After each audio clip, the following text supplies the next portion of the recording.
Selamat pagi untuk kita semua. Selamat pagi. Baik, eee, maaf saya nggak nyalakan kamera, sepertinya nggak bisa. Baik, kita akan lanjutkan pelajaran hari ini. Sebelumnya mari kita sekali lagi berdoa. Bapa kami di surga, kami datang kepadamu, sekali lagi kami ingin meminta agar Roh Kudus-Mu akan menolong kami agar beberapa saat ke depan kami boleh fokus untuk mendengarkan firman Tuhan. Terima kasih Bapa, di dalam nama Yesus Kristus kami berdoa. Amin.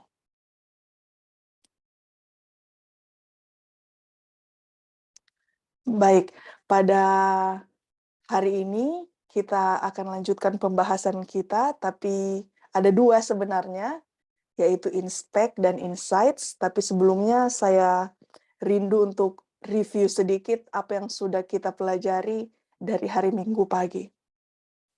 Di hari Minggu pagi kita sudah belajar tentang pentingnya menyelidiki Alkitab. Atau sederhananya kita boleh mengetahui kenapa sih kita perlu belajar Alkitab? Kenapa perlu menyelidiki Alkitab? Kenapa membaca nggak cukup? Dalam firman Tuhan, tulisan yang diinspirasikan Tuhan kepada Nya White dikatakan, orang Yahudi mempunyai firman Tuhan dalam tangannya. Tetapi tradisi-tradisi yang telah diteruskan dari generasi ke generasi dan tafsiran manusia tentang kitab suci menyembunyikan dari mereka kebenaran sebagaimana adanya dalam Kristus. Jadi ada suatu masalah di tengah-tengah bangsa orang Yahudi yang pada saat zaman Yesus hidup itu mereka adalah umat pilihan ya. Dan ini kita tarik pada kita zaman sekarang juga. Bagaimana ini menjadi nasihat juga buat kita. Ada banyak orang-orang umat percaya, umat gereja Masih Advent hari ke-7, yang kita ini punya akses kepada firman Tuhan, saudara-saudara. Tetapi,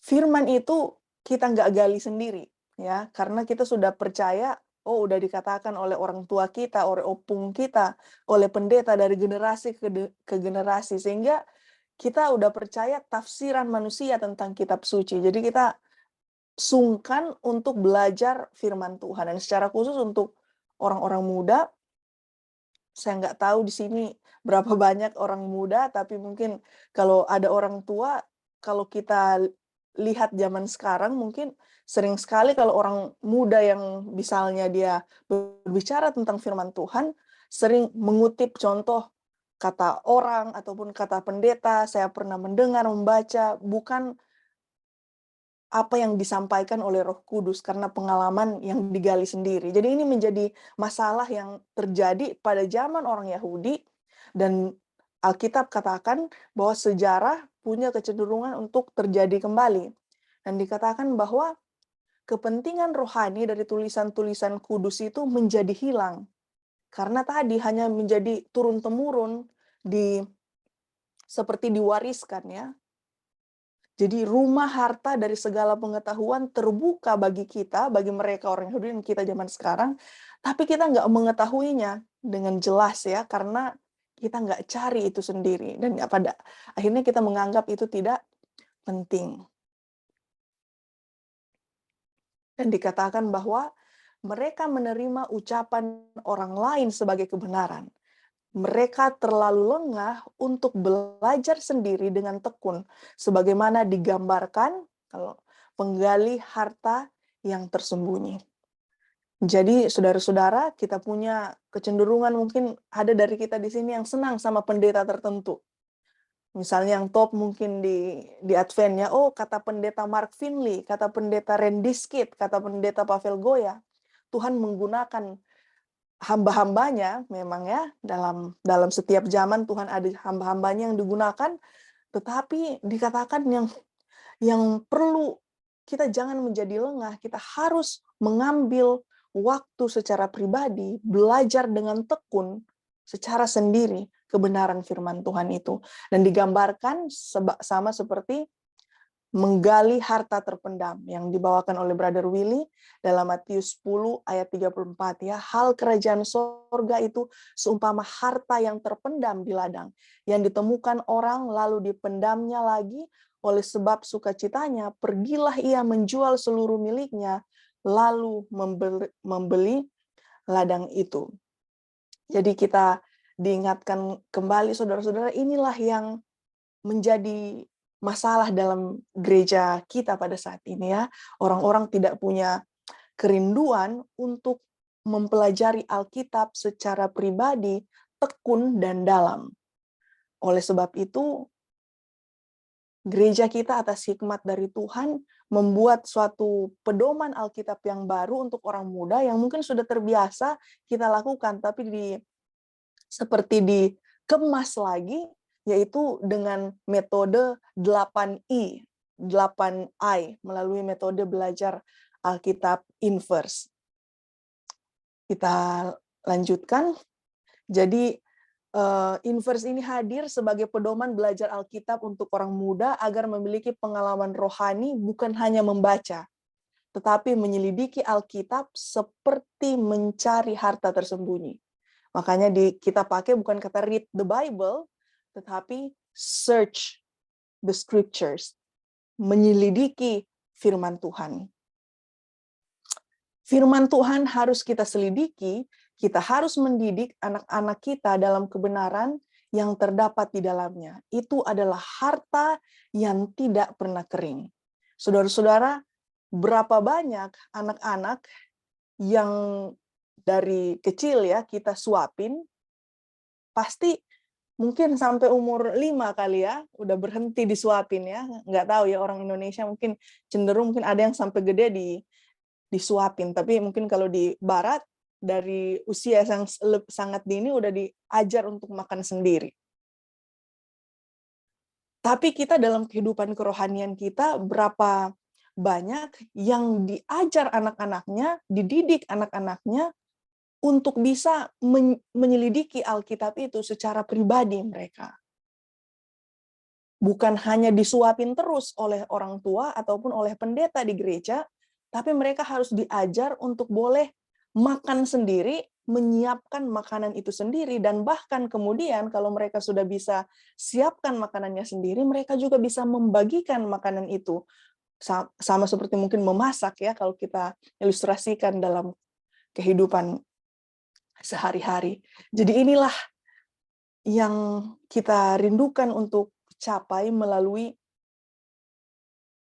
metode 8I ini yang dipromosikan dari General Conference, dan di Indonesia kita tahun ini baru mulai promosi baik dari Indonesia Timur maupun Indonesia Barat, dan kita doakan supaya buku ini juga boleh segera dicetak di IPH. Saat ini masih tersedia dalam bentuk e-book. Kita lanjutkan. Tetapi banyak manusia gagal untuk mendapatkan harta ini karena mereka tidak menyelidikinya sampai mereka memilikinya, menjadi miliknya. Mereka merasa puas dengan suatu dugaan-dugaan saja mengenai kebenaran. Jadi kita nggak boleh, saudara-saudara, hanya puas, hanya menduga-duga kebenaran itu ya. Tapi kita harus menyelidikinya sampai itu menjadi milik kita dan tidak bisa diambil oleh orang, seperti yang dibagikan juga oleh Brother Willy di hari pertama. Pengalaman dia belajar kitab Yakobus, yang papanya punya tujuannya supaya kalau dia belajar sendiri sampai ditanya kapanpun, apapun dibolak-balik itu dia kuasai. Jadi tadi kita sudah review kenapa perlu menyelidiki Alkitab ya. Itu pentingnya memiliki Alkitab. Nah, kemudian kemarin juga hari Senin dan Selasa, karena kita sudah tahu mengapanya, kita sudah belajar bagaimananya. Kalau kita sudah tahu itu penting, nah sekarang kita akan lihat review sedikit tentang bagaimananya. Kita sudah belajar ada 8I, tapi dari hari Senin kita sudah belajar ada 5 ya. Hari Senin kita belajar tentang intro, inscribe, ingest. Kemudian kemarin Sister Monica membagikan tentang interpret dan invite. Dan hari ini kita akan lanjutkan dengan inspect dan insights. Sebelum kita inspect dan insight hanya sedikit, jadi saya rindu untuk, karena ada permintaan juga untuk boleh dikasih contoh lain lagi supaya boleh lebih mengerti. Kita akan review lebih sedikit tahap demi tahap sebelum masuk ke 2 tahap yang ke-6 dan ke-7. Jadi yang pertama itu intro, maksudnya adalah saudara-saudara kita baca perikop atau pasal yang mau kita pelajari. Kita baca itu hanya secara umum aja dulu. Misalnya kita mau baca satu perikop, kita baca secara secara umum, kita baca garis besarnya sehingga kita tahu apa sih cerita ini, secara sama seperti kita tahu yang disampaikan oleh Brother Willy dalam puzzle ya. Kemudian yang berikutnya sesudah kita baca, kita inscribe. Sekarang kita sudah mulai lebih spesifik dari yang tadi banyak itu, sama seperti yang sudah kita pernah juga pelajari. Kita kalau belajar Alkitab secara pribadi, baik pun secara pribadi dan bersama-sama, nggak dianjurkan untuk sekali makan itu banyak ya. Karena dikatakan dalam Amsal juga, madu yang terlalu banyak itu akan pada akhirnya akan kita muntahkan.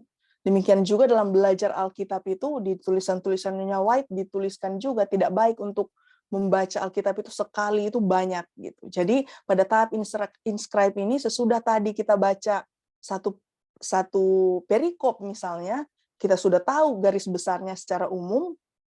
Pada saat tahap inscribe, kita boleh menuliskan ayat mana yang mau kita bahas secara spesifik, mau kita fokus, kita tuliskan lagi. Dan ini juga yang sudah dibagikan juga, ada penelitian membuktikan bahwa menulis dengan tangan dan di atas kertas itu, dia berapa persen lebih efektif untuk diingat oleh manusia dibandingkan menulis melalui ketik dan lain sebagainya.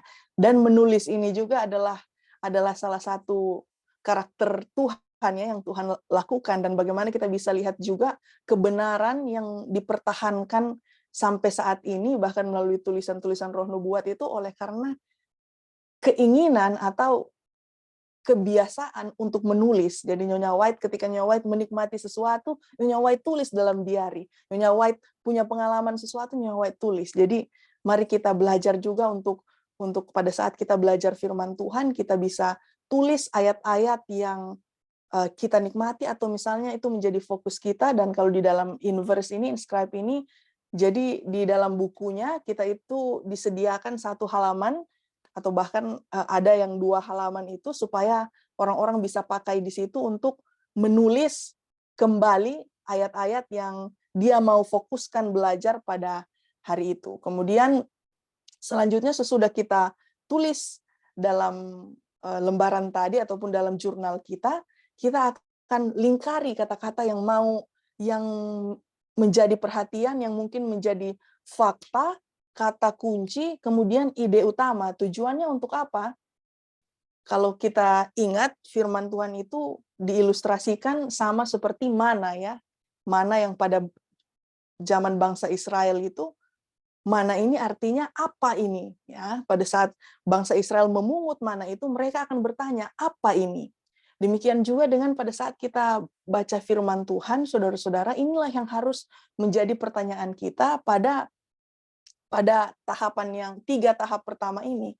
Kita misalnya pada saat kita belajar Alkitab yang diilustrasikan oleh Brother Willy, sama seperti bolpen ya. Kita misalnya dalam keadaan tertutup mata kita, tapi kita nggak tahu benda apa sih ini, tapi kita kumpulkan fakta. Oh, ini ada cantolannya di bagian sini. Oh, kemudian ini bisa diceklak-ceklik gitu. Oh, ada ujungnya. Setelah kita mengumpulkan fakta yang banyak, baru kita akan simpulkan apa ini bendanya. Itulah yang dimaksudkan dengan ingest. Jadi kita pelajari kata utama, kita lingkari, kemudian di mana itu terjadi, kapan, kemudian tokohnya siapa aja di situ, dan ide utamanya apa. Kemudian sesudah kita tahu apa benda ini, kita sudah tahu apa ini, kita lanjutkan baru ke yang berikut ya. Yang berikut yaitu interpret. Interpret itu adalah kita Kalau tadi dari bolpen itu kita tahu apa ini, itu masih di-ingest. Kalau masuk interpret, maksudnya kita akan melihat, oh kalau ini udah bolpen, kita tahu ini fungsinya untuk apa, gitu ya. Bolpen fungsi utamanya kenapa dia diciptakan adalah untuk menulis. Tapi bolpen juga bisa kita gunakan untuk hal yang lain ya. Kalau mungkin anak-anak muda yang perempuan yang punya rambut panjang, kadang-kadang kalau kita di sekolah itu kita buat jadi ikat rambut ya, rambut kita digulung, dicantolin bolpennya. Atau mungkin kadang-kadang bisa kita gunakan juga untuk hal-hal lain. Bisa difungsikan untuk hal yang lain, tapi kita tahu bahwa makna utamanya, manfaat utamanya untuk menulis.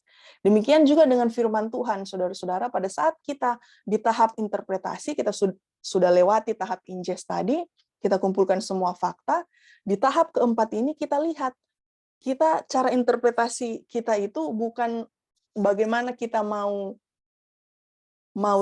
menyesuaikan Alkitab itu kepada kita, tetapi kita akan menyesuaikan pikiran kita kepada Alkitab. Dengan maksudnya adalah kita akan mencari kira-kira prinsip apa, pelajaran apa yang mau disampaikan oleh penulis. Gitu. Nah, kita akan latihan secara singkat. Kita ada waktu 5 menit lagi, kita buka Kisah Para Rasul 10. Kisah Para Rasul 10, kita buka sama-sama Alkitab kita, Kisah Para Rasul pasal 10. Mungkin saudara-saudara yang senang untuk menginjil, ayat ini adalah salah satu ayat, perikop ini adalah perikop yang cukup sering digunakan orang-orang denominasi Kristen lainnya ya. Ini menceritakan tentang Petrus dan Cornelius. Ini ayatnya cukup panjang, tapi saya rindu untuk saudara-saudara boleh dapat gambaran tentang bagaimana untuk kita aplikasikan metode 8I ini. Nah, kita lihat ya, yang sering dipakai oleh orang-orang, langsung diambil ayat 15. Ini dikatakan, kedengaran pula untuk kedua kalinya suara yang berkata kepadanya, apa yang dinyatakan halal oleh Allah, tidak boleh engkau nyatakan haram. Jadi dari satu perikop ini yang diberi judul Petrus dan Cornelius, orang hanya ambil tentang hal ini ya. Oh, jadi inilah Tuhan kita udah nggak ada haram lagi gitu kan, dan Tuhan menyuruh Petrus untuk makan makanan haram gitu. Langsung diambil satu ayat saja ini ya. Nah, kalau kita ilustrasikan itu, saudara-saudara, inilah yang menjadi berbahaya kalau kita mau belajar Alkitab itu instan. Sama seperti kita kembali lagi ke ilustrasi bolpen tadi. Kita baru hanya dapat sedikit fakta ataupun petunjuk, kita hanya baca dari satu ayat, apa yang terjadi? Kita langsung main tebak-tebakan, menduga-duga. Tetapi melalui firman Tuhan, kita diingatkan bagaimana seharusnya kita menyelidiki Alkitab itu. Oleh sebab itu, kita boleh lihat ya, kenapa banyak denominasi Kristen ya, bahkan banyak juga di Advent juga berbeda gitu sendiri. Karena kita punya interpretasi berbeda ya terhadap sesuatu hal. Tapi bayangkan kalau nanti kita akan lihat tulisan Roh Nubuat yang dituliskan bagaimana seharusnya kita belajar firman, maka atas pertolongan Tuhan dengan roh yang sama kita akan dituntun kepada kebenaran yang sama. Kita lanjutkan. Jadi ingest tadi ya, kita kumpulkan semua fakta-fakta, informasi, kita tahu barang apa itu, baru kemudian interpret kita. Manfaatnya apa, prinsip apa yang mau diperkenalkan. Jadi kalau kita baca seluruh dari Kisah Para Rasul 10 itu, saudara-saudara, maka kita akan temukan bahwa perikop ini tidak berbicara tentang makanan. Perikop ini ide pokoknya kenapa perikop ini ditulis oleh Lukas, Kisah Para Rasul, tujuannya adalah bukan untuk mengatakan bahwa tidak ada makanan haram lagi. Tetapi kita bisa, nanti saudara-saudara boleh baca di rumah, dan kita bisa lihat bahwa poin intinya adalah karena pada saat itu Petrus, dia memiliki kepercayaan dan kebiasaannya, nggak boleh bergaul dengan yang bukan Yahudi. Di ayat 28 dibilang, ia berkata kepada mereka, kamu tahu betapa kerasnya larangan bagi seorang Yahudi untuk bergaul dengan orang-orang yang bukan Yahudi atau masuk ke rumah mereka. Tetapi Allah menunjukkan kepadaku bahwa aku tidak boleh menyebut orang najis atau tidak tahir. Kemudian sesudah Petrus mendapat penglihatan itu, apa yang dia lakukan? Itulah sebabnya aku tidak berkeberatan. Ketika aku dipanggil, lalu datang kemari. Sekarang aku ingin tahu apa sebabnya kamu memanggil aku. Karena di sini Tuhan mau Petrus untuk menjangkau Cornelius yang adalah seorang bukan Yahudi, tetapi dia adalah seorang yang takut akan Allah. Dan itulah yang Tuhan berikan intinya pelajaran. Jadi dari sini interpretasinya adalah dari perikop ini Tuhan mau Petrus tidak membedakan orang termasuk dalam penginjilan. Jadi nggak pilih-pilih mau jangkau orang apa. Inilah interpret saudara-saudara. Kemudian kita bisa lihat juga, kita dapat konfirmasi di ayat 34. Lalu mulailah Petrus berbicara, katanya, sesungguhnya aku telah mengerti bahwa Allah tidak membedakan orang. Setiap orang dari bangsa manapun yang takut akan Dia dan mengamalkan kebenaran berkenan kepadanya. Jadi sesudah kita interpret, kita dapat pelajaran apa yang sebenarnya utamanya kenapa perikop itu ditulis, kita lihat, kemudian kita masuk ke tahap selanjutnya yang sudah dijelaskan juga oleh Sister Ica, yaitu kita selanjutnya adalah kita mencari Yesus dan karakternya dari perikop itu. Karena belajar Alkitab itu adalah salah satu tujuannya kita untuk lebih mengenal Tuhan. Dan kita bisa lihat dari contoh perikop kisah 10 ini, apa karakter Yesus yang kita bisa, atau kondisi apa yang mengingatkan kita kepada Yesus. Kita diingatkan, bahwa Yesus sudah lakukan hal ini. Kalau kita ingat, Yesus juga pergi kepada seseorang yang dianggap seperti satu larangan lah untuk orang Yahudi berteman dengan orang itu, yaitu Sakeus, karena Sakeus adalah seorang pemungut cukai. Kemudian kita bisa lihat juga dari banyak peristiwa Yesus tidak membedakan orang. Dan kita bisa lihat juga bahwa Yesus bersedia melakukan apapun, bahkan di luar kebiasaan atau tradisi yang tidak bertentangan kebenaran untuk menyelamatkan seseorang. Nah, sekarang kita akan masuk kepada inspect dan insights. Apa sih inspect itu? Inspect itu kalau bahasa Indonesianya itu menyelidiki, saudara-saudara. Atau sama seperti polisi menyelidiki, cari tahu benar nggak sih ini yang tadi kita sudah pelajari itu dalam interpret, prinsip itu yang sudah kita pelajari. Di tahap inspect ini kita akan konfirmasi benar nggak hal ini seperti ini, yaitu dengan cara apa? Membandingkan dengan ayat yang lain. Prinsip inspect ini kita bisa temukan dalam Yesaya 28 ayat 10, dikatakan sebab harus itu, harus ini, harus itu, mesti begini, mesti begitu, tambah ini, tambah itu. Dalam bahasa King James Version-nya adalah here a little, there a little.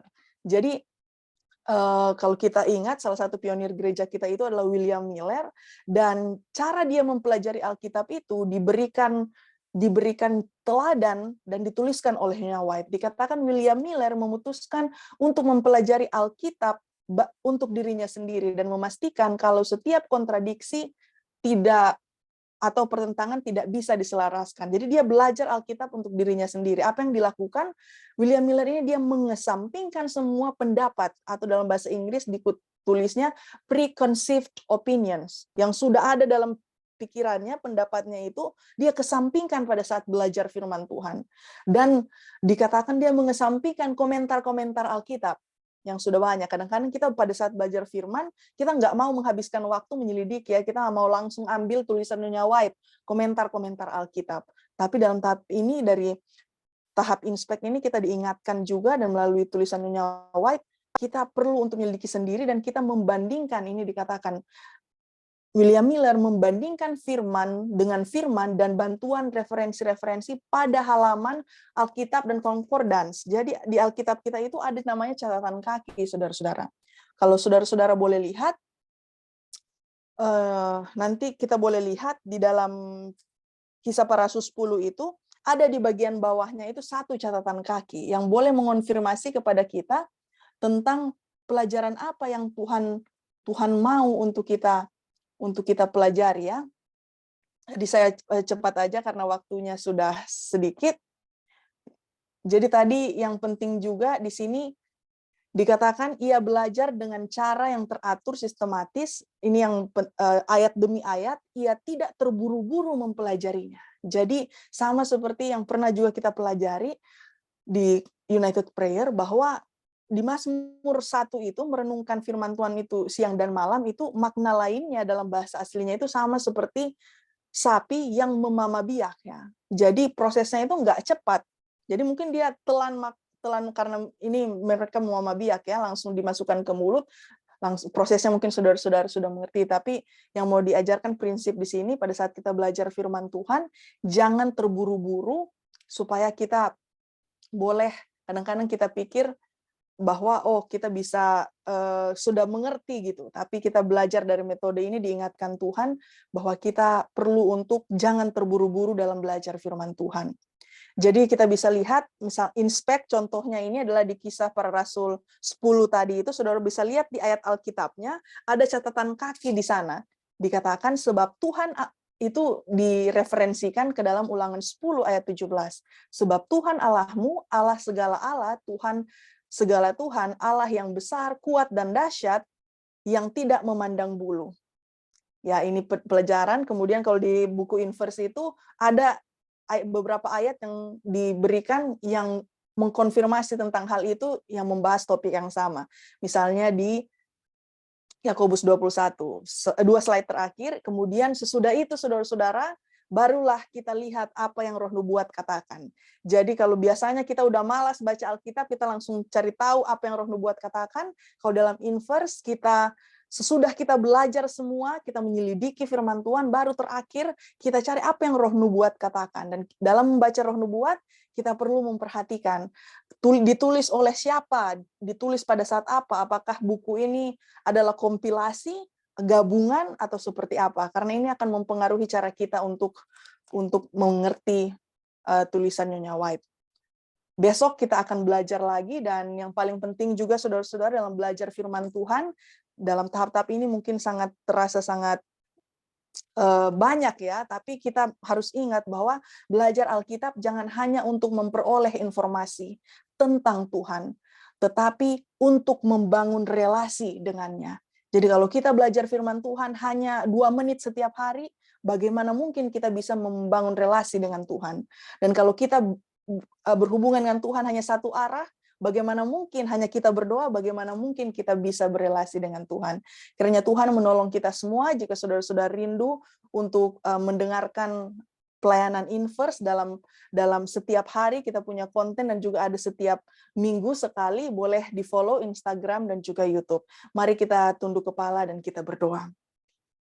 Bapa di surga, terima kasih untuk kesempatan belajar pagi ini. Hamba-Mu minta ampun jika ada hal-hal yang mungkin diucapkan tidak sesuai dengan firman Tuhan ataupun terlalu cepat, tapi biarlah Roh Kudus-Mu yang akan meneguhkan pelajaran ini di hati setiap orang, dan biarlah kami semua boleh berketetapan hati untuk mau menyelidiki Alkitab, bukan hanya membaca Bapa, agar kami boleh memperoleh dan menemukan harta terpendam kebenaran firman Tuhan. Terima kasih banyak Bapa, di dalam nama Yesus Kristus kami berdoa. Amin. Amin. Terima kasih untuk Saudari Elvira yang sudah membawakan firman Tuhan dan materi pada sesi training hari ini. Tuhan berkati selalu. Terima kasih untuk sahabat-sahabat doa yang masih bergabung hingga training selesai. Semoga kita semua terberkati. Kita akan jumpa pada besok pada jam dan link yang sama. Dan tim Thailand akan memimpin sesi doa selanjutnya. Selamat beraktivitas. Sampai jumpa. Tuhan berkati. God bless tim Thailand.